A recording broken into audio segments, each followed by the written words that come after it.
اف در گنده دارای نافبرا جزیر و شرنخه ده او لناف چکای گاباره. وان روژان کلاجانک جواز لوی گندی هیا کو پشتی لکولینان هات تثبیت گرین لوی گندی بهای 12 میلیارد دلاران پترول هیا. بو درخستنا پترول 14 خال هاتنه دست نشان کرن و 5 بیر هاتنه آوا کرن کو روزانه 5300 برمیل پترول تی درخستن. نونرین گند دوی هویه دنه کو دهاتا پترول بو گشه پیدانا گند وره خرج کرن. خدا از کی پی فایده که چه وی گنده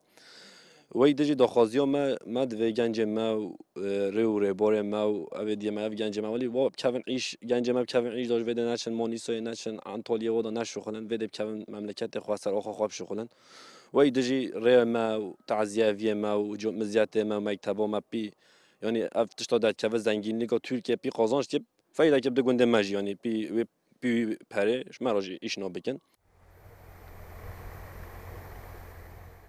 ولاتین لگنده دارای دژین جد بیشن او بدیتنا پترول کیف خشن لگلک پرزگریکن گند هنه و اگر دهاتن پترول بو چرسریا پرزگریکن گند وره خرج کرن و دم دیتنا پترول و تدار دبم. خودت تشتي جالس بحية شو مملكات مرال شو جندي مرال تشتي جالس بحية يقولنا حتى انه تو فايدة ما تدونين يعني هرانجي تو فايدة ما تدونين انه دوسا جنجا ما تدات شغل تو فايدة ما تدونين هني جرا كرسا في جندي جيران ما بلاش كن يعني اف شركات قارشلا مشكه برنجي هذا چمكي ام فقيري ما تشدين في مملكته خدا حيوان ما ام دينك حيوان كشخر خوي بكي هو عرض ما حمي هود جرتن وهود بي ريو بي درو بي ديور خدا دي عملوا كوري حيوان كشخر خوي بكي افغان جماهن باطل انا بعيشنا او ما ذا كانوا نعيش هذا و هن مول هاي من باس خويتين يدنك حيوان كي خوي بين دور حمي برين دار او بين عرض حمي محو كرن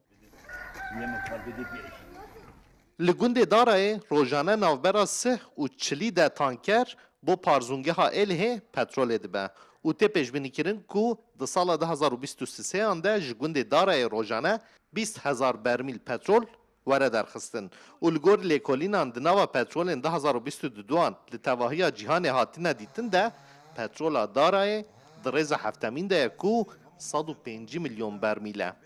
لی او یک ده سودک چوا بده گنده دارا هین ندیاره. بهای پترول کل گنده دارای هاتی دیتن 12 میلیارد دلاره. سرجمهریا دارای 1500 و پرزگریکا سرکه گنده دارای جی نیینا آویه. ولاتین گند دبیجن او هیوی دکن دیتنا پترول ببه وسیله آنینا آوی. ماهی رکسل کردستان 24 گنده دارای شرنخه.